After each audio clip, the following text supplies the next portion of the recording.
TPCC అధ్యక్షుడు రేవంత్ రెడ్డి రైతులకు ఉచిత విద్యుత్ని వ్యతిరేకిస్తున్నారంటూ బీఆర్ఎస్ ఎమ్మెల్సీ బస్వరాజు సారయ్య మండిపడ్డారు.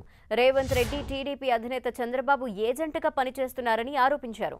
కాంగ్రెస్ కి ప్రజలే తగిన బుద్ధి చెప్తున్నారని హెచ్చరించారు బస్వరాజు సారయ్య.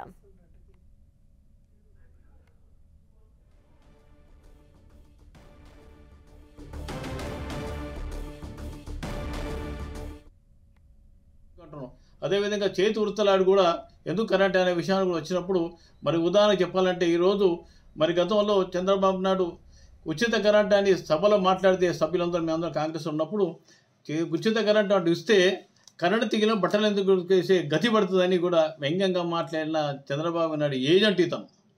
అందుకే ఇతనికి కొంత జాగ్రత్తగా ఇతను హెచ్చరించకపోతే చేతి వృత్తుల కూడా ఇబ్బంది పడే అవకాశం వస్తుంది. చేతి వృత్తి ఐక్యంగా ఉండి సమైక్యంగా పోరాటం చేసి ఇతను తిరుగుబాటు చేయకుండా ఇబ్బంది దొరుకుతుంది. రేవంత్ రెడ్డి గారు చాలా ఖబర్దార్. చేతి వృత్తుల వారు కనుక తిరుగుబాటు చేస్తే నీ భవిష్యత్తు ఉండదు, నీ పార్టీ భవిష్యత్తు ఉండదు. జాగ్రత్తగా నోరు ఒళ్ళు దగ్గర పెట్టుకుని